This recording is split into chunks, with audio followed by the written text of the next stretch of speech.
Master.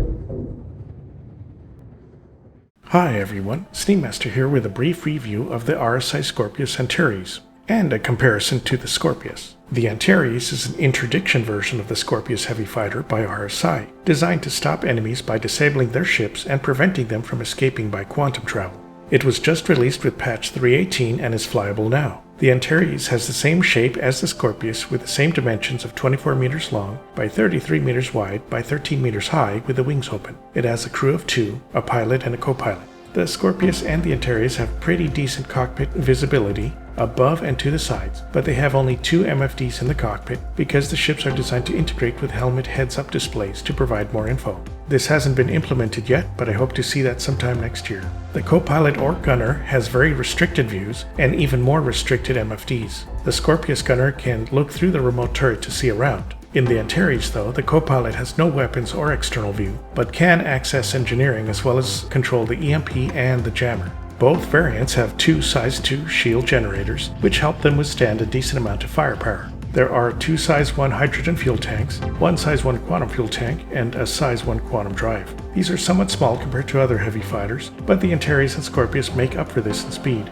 The Antares has a combat speed of 238 meters a second compared to the regular Scorpius of 218 meters a second. Max speed is 1,303 meters a second in the Antares compared to the Scorpius at 1,250 meters a second. The Antares is faster than the Scorpius as it doesn't have the weight of a turret slowing it down. Plus, as an interdictor, it needs to catch up with enemies to use the EMP, so it's natural that it's faster.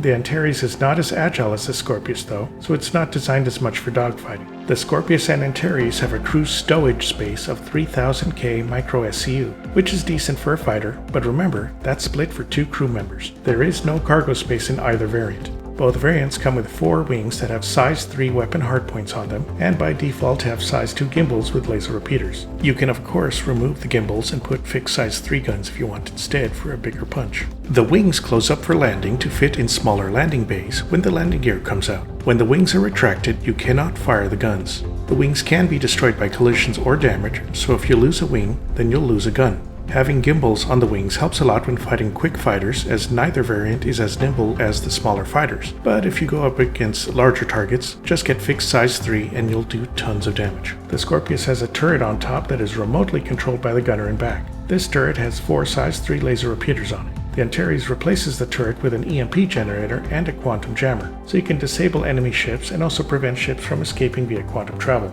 The EMP generator has a range of 1.1 kilometers, while the jammer has a range of 2 kilometers. The EMP has a longer range than an Avenger Warlock, and the jammer is the same range as the RSI Mantis, so this is a formidable interceptor. Both ships have size 4 missile hardpoints with a total of 16 size 2 missiles. The missile racks cannot be changed out. The gunner or co-pilot also cannot fire the missiles either, so it further restricts what the co-pilot can do.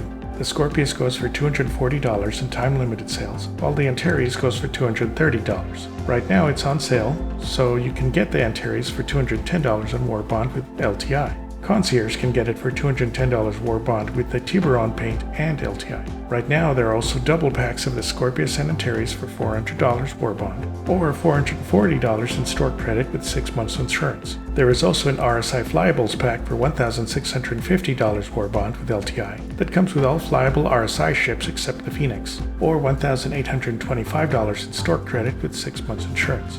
The Scorpius is available for 2.8 million UEC in-game, but the Antares is not available to buy in-game yet. You can probably get it in patch 3.19 in-game. There are now many paints available for the Scorpius and Antares. There is the white and orange Avalanche paint, the green, gray, and yellow Blight paint, the metallic pink Lovestruck paint, only available during the Coramor event, the metallic red and gray Red Alert paint, only available during the IAE 2952 event, so it's no longer available at all, the yellow Shock Force paint, the dark gray Stinger paint that has an orange decal, only available to Concierge during the Scorpius concept sale, the blue and gray Stormcloud paint, the white with orange Sunburn paint, and finally the gray Tiburon paint with a shark mouth decal. This is only available to Concierge during the Antares sale. I believe the paints are all interchangeable between both variants, but I haven't tested that yet. The Scorpius itself is a pretty good fighter with 4 wing guns and then 4 turret guns, as long as you have someone in the turret. It's pretty maneuverable compared to other heavy fighters, but it's short range. The Antares has the same limitation, but has less guns. It makes up for that in speed and with the EMP and quantum jamming ability. Neither ship is as maneuverable as light fighters though, so don't try to outturn them. Boom and zoom and blast them with all your guns and missiles works best. These ships can easily destroy light fighters in a single pass with all 4 guns gimbaled, and maybe a missile to weaken them up first. The ships work best when working together. Use the Antares to disable ships or keep them from escaping, while the regular Scorpius destroys the targets. Both ships would be great for mercenaries, pirates, and civilian defense orgs. Pirates will have a field day disabling juicy freighters and civilian ships with the Antares, while mercenaries and bounty hunters can take down even tough bounties with these ships. Civilians can use the ships as defense for fixed locations like outposts and space stations, or defense of merchant convoys as long as you don't have to travel far. These variants both have good shields and hull health. The hull has twice the health of an Anvil Hornet and the same health as a Vanguard Warden, so that's pretty decent. Just remember, the Antares Quantum Jammer only prevents ships from escaping in quantum travel. It does not scoop them out of quantum like the Mantis can, so you have to find your targets first. The Antares is also more of a boom and zoom fighter compared to the Scorpius, which can do dogfighting pretty well, as long as you have someone in the turret to cover your back, of course. Another drawback is that you can't change the missiles, so you can't install heavier missiles or torpedoes, which would be useful against larger targets. So bring some bomber friends if you go against really heavy ships. Just remember, while the shields on the ships are tough, collisions with targets or their debris can destroy your ship or your wings fairly easily, and the ship can't dodge debris as easily as smaller fighters can. So fly careful. These ships are not designed for long-range attacks. If you need them to go farther, then you should load them on carriers or transport ships. They also don't have beds or bathrooms, further requiring other ships or stations when traveling far. Orgs with transports will benefit the most with these heavy fighters. Personally, I love the look of the ships, but like all heavy fighters, you really need a friend to join you to make the ships fully useful.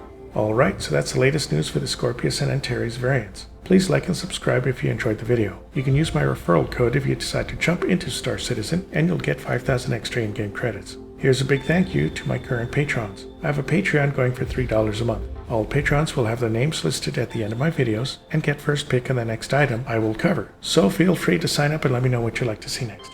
Okay, catch you all next time.